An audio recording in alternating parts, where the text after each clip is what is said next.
ناظرین، بریک سے پہلے ہم بات کر رہے تھے ڈاکٹر محمد عرفان سے سانس کی ٹی بی کے متعلق. آئیے بات چیت کا سلسلہ آگے بڑھائیں. ڈاکٹر صاحب، جیسے کہ بات ہو رہی تھی تپ دق کے حوالے سے، تو اسی کے بارے میں آپ سے جاننا چاہوں گا کہ جیسے آپ نے بتایا کہ اگر مدافعت اچھی ہو تو انسان اس مرض پر قابو پا لیتا ہے، تو کیا وہ لوگ جن کی صحت بہتر ہوتی ہے، جو ایک صحت مند طرز زندگی اپنائے ہوئے ہوتے ہیں، اسی طرح سے مضر صحت عادات کا شکار نہیں ہوتے؟ مثلا جیسے سانس کے معاملے میں تو اسموکنگ بہت زیادہ خطرناک عادت ہے جو کافی نظر بھی آتی ہے، تو ایسے لوگوں میں ٹی بی کا ایکسپوجر ہو جانے کے باوجود بیماری نہ ہونے کے امکانات دوسروں کی نسبت زیادہ ہوتے ہیں؟ دیکھیے، جیسے آپ نے بہت اچھی بات کی اسموکنگ سے ریلیٹڈ. اسموکنگ جو ایک بہت بڑا رسک فیکٹر ہے بہت ساری بیماریوں کے ساتھ ساتھ. اب تو بہت اسٹیبلش رسک فیکٹر ہے ٹی بی کے لیے بھی. جو لوگ اسموکنگ کرتے ہیں ان میں ٹی بی کا انسیڈنس یا ٹی بی ہونے کے chances as compared to those person جو کہ اسموکنگ نہیں کرتے کہیں زیادہ ہے. دوسرے، اسموکر کو جب ٹی بی ہوتی ہے تو اس میں جو ٹریٹمنٹ کے اوپر جو بہتری ہے جی، وہ بھی as compared to non smokers اتنی اچھی نہیں ہوتی جتنی کہ نان اسموکرز کے اندر ہوتی ہے. ٹریٹمنٹ رسپانس بھی ڈیلے ہوتا ہے، اور دیکھا یہ گیا ہے کہ ان مریضوں میں کمپلیکیشنز یا ڈیزیز ریلیٹڈ جو اور دوسری جو کمپلیکیشنز ہوتی ہیں وہ بھی زیادہ ہوتی ہیں. تو اسموکنگ اب بہت اس کی ایسوسیشن ٹی بی کے ساتھ بھی ہو گئی ہے. جی، اسی طریقے سے جن لوگوں کی قوت مدافعت کم ہو جائے کسی بھی وجہ سے، فار ایگزامپل کسی کو شوگر ہو گئی،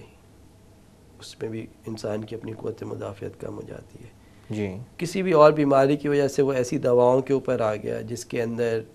اس کو ایسی قوت دوائیں مدافعت کم استعمال کرنے ہوئی ہیں والی جن میں دوائیں. قوت مدافعت کم ہونے والی دوائیاں ہیں، جیسے اسٹیرائڈز ہیں، بہت ساری اور بیماریاں ہیں جیسے جوڑوں کی بیماری ہے جن میں دوائیاں. تو کسی بھی وجہ سے انسان کا اگر مدافعتی نظام کمزور ہوگا تو اس کے اندر ٹی بی ہونے کے chances as compared to those person جو کہ ہیلدی ہیں اس میں بڑھ جائے گا. بعض اوقات تو جو بچپن میں یا جوانی میں ایکسپوجر ہوا ہوتا ہے اس کے جراثیم اندر ہوتے ہیں وہی ری ایکٹیویٹ ہو جاتے ہیں،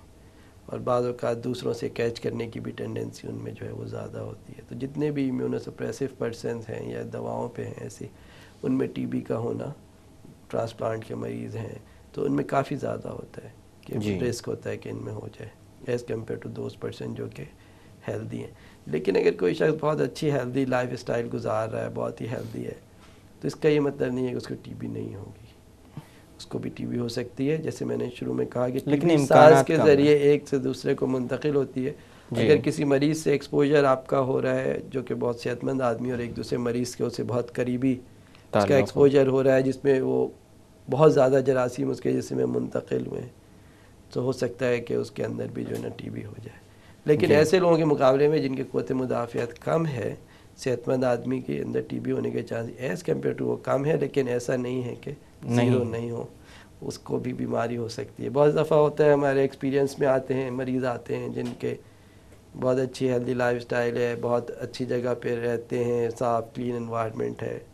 جی، تو لیکن اس بیماری کا شکار لیکن ہو گئے. ہو جاتے ہیں. تو پھر وہ پیرنٹس اگر بچوں کو لے کے آ رہے ہیں، جوان بچوں کو، تو ہمارے بچوں کو کیسے ہو سکتی ہے؟ ہم تو بالکل ہی الگ اور ایسے صحت مند ماحول میں اور اس میں رہتے تو ہیں. لیکن بہت سارے لوگوں سے ملاقات ہوتی ہے، بہت سارے گھر میں کام کرنے والے لوگ ہوتے ہیں، دفتروں میں کام کرنے والے، آپ کو نہیں پتہ کہ کس کو اس وقت ہے اور وہ منتقل ہو جاتی ہے. اچھا ڈاکٹر صاحب، جب میں نے علامات کا تذکرہ کیا تھا تو آپ نے بتایا تھا کھانسی، ویٹ لاس وغیرہ وغیرہ. بخار اور بالکل. جی تو یہ علامات دیکھا جائے تو بہت دھندلی ہیں. بہت ساری بیماریوں کے ساتھ اس طرح کی علامات مل سکتی ہیں. اور اسی طرح سے ویٹ لاس کا تو المیہ یہ ہے کہ ویٹ لاس بہت سی بیماریوں میں، جی بہت ساری خطرناک بیماریوں میں ایک بڑا ہال مارک سمٹم جی سمجھا جاتا ہے. لیکن ویٹ لاس جس طرح سے ہوتا ہے تو انسان کو اندازہ نہیں ہوتا کہ اس کا وزن گھٹ رہا ہے. جی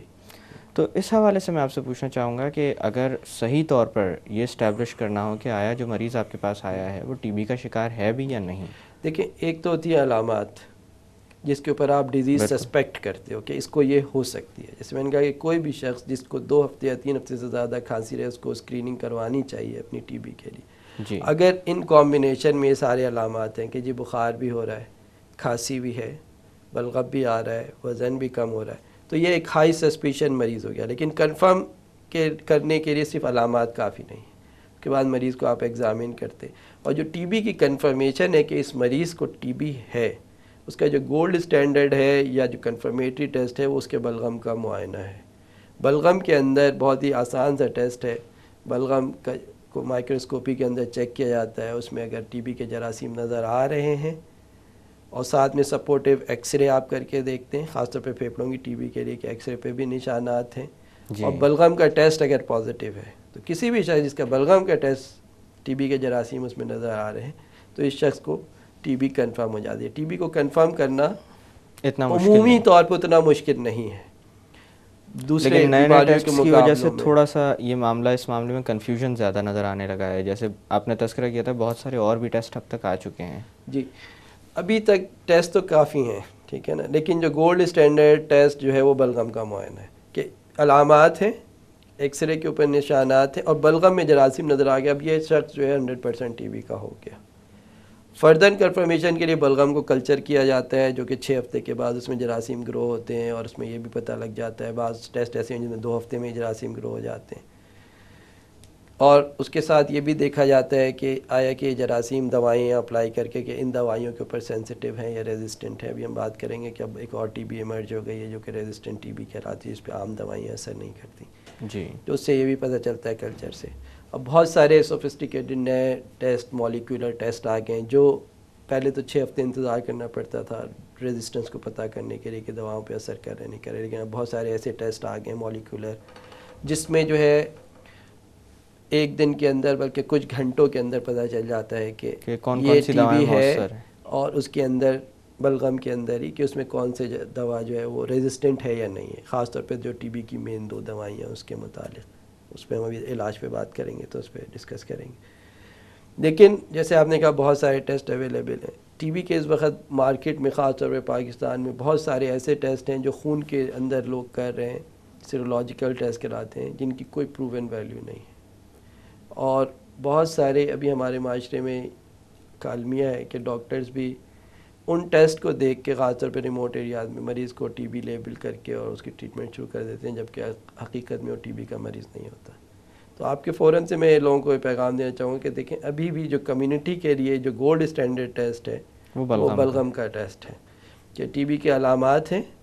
بلغم چیک کیا جائے، اس میں جراثیم ہے تو یہ ٹی بی کا مریض نہیں ہے، اور اگر جراثیم نہیں آ رہے پھر بھی علامات ہیں تو اس کو ایسا نہیں ہے کہ ٹی بی نہیں ہو سکتی، ٹی بی ہو سکتی ہے، اس کو اسمیئر نیگیٹو ٹی بی کہتے ہیں، لیکن پھر اس میں ایکس رے سے دیکھا جاتا ہے کہ ایکس رے کے جو نشانات ہیں وہ ٹی بی کی طرح کے ہیں نہیں ہیں، مریض کے علامات ٹی بی کی طرح ہیں یا نہیں ہیں، اور جو ایک اسپیشلسٹ ڈاکٹر ہے جو ٹی بی کا علاج کرتا ہے وہ پھر ڈیسائیڈ کرتا ہے کہ اس مریض کو ٹی بی کے طور پہ ٹریٹ کرنا چاہیے یا یہ کوئی اور چیز ہے۔ تو 1/3 مریضوں میں اسمیئر نیگیٹو بھی ہو سکتا ہے، لیکن ایک عام ڈاکٹر کے لیے، عام پبلک کے لیے تو یہ ہے کہ جی کنفرمیٹری ٹیسٹ وہ بلغم کا ٹیسٹ ہی ہے۔ اچھا ڈاکٹر صاحب، اسی طرح بات کی جائے علاج کی، کیونکہ تشخیص کے بعد سب سے اہم چیز علاج ہوتی ہے، اور میرے خیال سے تشخیص پر یہ معاملہ 50% تک کلیئر ہو جاتا ہے کہ کون سی بیماری ہے اور کون سا طریقہ کار اپنایا جائے۔ تو علاج کا کیا طریقہ کار ہوتا ہے اور کتنا طویل علاج ہوتا ہے اس مرض کا؟ ٹی بی کا علاج جو ہے نا وہ ہے تو بڑا سمپل سا، لیکن ہے یہ بھی ایک انفیکٹو ڈیزیز، پیورلی کیوریبل ڈیزیز ہے، ایک ذہن سے نکال دینا چاہیے کہ ٹی بی کا مریض ٹھیک نہیں ہوا، بالکل کیوریبل ڈیزیز ہے۔ علاج کا دورانیہ لمبا ہے، اگر کسی کو پہلی دفعہ ٹی بی ہو رہی ہے، پھیپھڑوں کی ٹی بی کی ہم بات کر رہے ہیں، پھیپھڑوں میں اگر پہلی دفعہ ٹی بی ہو رہی ہے، اس نے پہلے کبھی ٹی بی کی دوائیاں نہیں کھائی ہیں یا 1 مہینے سے کم کھائی ہیں، تو اس میں علاج کا دورانیہ جو ہے وہ 6 مہینے ہے۔ جی، جو ورلڈ اسٹینڈرڈ جو دوائیاں ہیں 4 دوائیاں 6 مہینے کا علاج ہے۔ شروع میں پہلے کے 2 مہینے میں جو ہے وہ 4 دوائیوں کے مرکب سے علاج کیا جاتا ہے، جی، اور پھر اس کو ہم انٹینسیو فیز کہتے ہیں، اور اس کے بعد 4 مہینے جو ہے 2 دوائیوں پہ کنٹینیو کی جاتی ہے، اس کو کنٹینیویشن فیز کہتے ہیں۔ جی، تو 6 مہینے کا علاج ہوتا ہے جو ٹی بی کی اسٹینڈرڈ دوائیوں سے۔ کچھ دوائیوں کا کمبینیشن جیسے ہمارے national T B control programme کے اندر بھی وہ چل رہی ہے، تو اس میں جو کمبینیشن استعمال ہو رہی تھی وہ بھی اب ختم ہونے والی ہے، فیز آؤٹ ہو جائے گی وہ بھی جلدی، لیکن ابھی تک ہمارے یہاں استعمال ہو رہی تھی، اس میں 8 مہینے کے اندر وہ ٹریٹمنٹ تھی، کیونکہ اس میں جو کنٹینیویشن فیز کے جو انٹینسیو فیز میں تو وہ وہی 4 دوائیاں دیتے تھے، لیکن جو کنٹینیویشن فیز کے جو دوائیوں کی جو کمبینیشن تھی، جو 2 دوائیاں استعمال ہوتی تھی، ان کو 6 مہینے دینے کی ضرورت ہوتی تھی۔ تو اس لیے وہاں پہ جو ٹی بی کنٹرول پروگرام کے تھرو جو مریض علاج ہو رہے تھے وہ 8 مہینے کا علاج کرتے ہیں، جبکہ جو دوسری 2 دوائیوں کا کمبینیشن اگر آپ کریں جس کو INH یا آئسونائزڈ اینڈ ریفمپسن کہتے ہیں ان کنٹینویشن فیز میں جو 4 مہینے میں، تو پھر ٹوٹل علاج کا دورانیہ 6 مہینے کا ہوتا ہے جی. سو علاج مہنگا بھی نہیں ہے، دوائیاں اس کی سستی آتی ہیں. دوسرے اگر آپ control T B control programme کے ذریعے سے علاج کروا رہے ہیں جو کہ کروانا چاہیے تو وہ فری ہوتا ہے، ڈائگنوسس بھی فری ہے، علاج بھی فری ہے، لیکن علاج کا دورانیہ پورا کرنا چاہیے. یہ سب سے اہم بات ہے ٹی بی کی ٹریٹمنٹ میں، کیونکہ جب دوا شروع ہوتی ہے تو مریض کو امپرومنٹ 2 ہفتے کے بعد سے آنی شروع ہو جاتی ہے، اور زیادہ تر کیسز میں 4-6 ہفتے 8 ہفتے تک جاتے جاتے مریض بالکل ٹھیک ہو چکا ہوتا ہے علامات کے طور پہ جی. لیکن علاج پورا کیے بغیر اگر وہ علاج چھوڑ دے تو یہ ٹی بی اس کو دوبارہ ہوگی، دوبارہ ہونے کے چانسز ہیں، اور جب دوبارہ ہوگی اس طرح کے مریضوں میں تو بہت چانسز ہیں کہ اس پہ وہ دوائیاں اثر نہ کریں اور وہ ریزسٹنٹ اور خطرناک ٹی بی کی شکل اختیار کر لیں.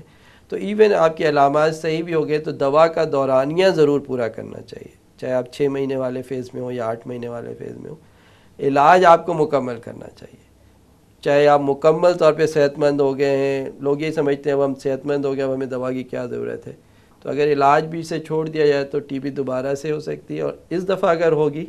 تو وہ ہو سکتا ہے کہ ریزسٹنٹ ٹی بی ہو جس کا علاج 2 سال 20 مہینے سے 2 سال ہے، بہت مہنگا ہے. اس کے اندر دوائیاں جو استعمال ہوتی ہیں ان کے سائیڈ ایفیکٹ بہت زیادہ ہیں اور اس کو ہر آدمی افورڈ بھی نہیں کر سکتا. گورنمنٹ کی طرف سے بھی بہت زیادہ سپورٹ نہیں ہے، ابھی بہت زیادہ لوگوں کو فری نہیں پرووائڈ کی جا سکتی ہیں، ایک لمیٹڈ نمبر پہ جو ہے نا وہ پرووائڈ ہو رہی ہیں کنٹرول پروگرام کے تھرو بھی. اور پھر یہ کہ آپ کمیونٹی کے لیے بھی ایک بہت بڑا ہیزرڈ بن جاتے ہیں کہ آپ بہت سارے لوگوں کو پھیلائیں گے ٹی بی. جی. اس لیے پہلی دفعہ کا علاج اور مکمل علاج جس طرح سے ڈاکٹرز نے بتایا ہے ڈیلی دوائیں کھانا یہ بہت ضروری ہے. اسی کے لیے جو ٹی بی کے علاج کا طریقہ جو پوری دنیا میں رائج کیا گیا اس کو ڈاٹس تھراپی کہتے ہیں کہ جی کوئی آبزرو کرے اس میں جو ہے نا مریض کو کہ وہ دوا کھاتا ہے یا نہیں کھاتا، اور کوئی شاید اس کی رسپانسبلٹی لے کے اس کو جو ہے یہ دوا کھلائی جائے اور جو ہے وہ اس کے سامنے کھائے. تو وہ ڈاٹس کہ اس میں اس کے 5 کمپوننٹس ہیں ڈفرینٹ، ہم اس کی ڈیٹیل میں نہیں جاتے، لیکن اس کا ایک کمپوننٹ جو بہت اہم وہ یہ ہے کہ مریض کو آبزرو تھراپی ہو، کہ وہ کھائے کسی رسپانسبل شخص کے سامنے تاکہ اپنی ٹریٹمنٹ کمپلیٹ کرے. ڈاکٹر صاحب میں تھوڑی دیر کے لیے باتوں کا سلسلہ روکتے ہیں. ناظرین وقت ہوا ایک چھوٹی سی کمرشل بریک کا. بریک سے واپس آ کر ٹی بی کے متعلق مزید بات کی جائے گی. Stay with us.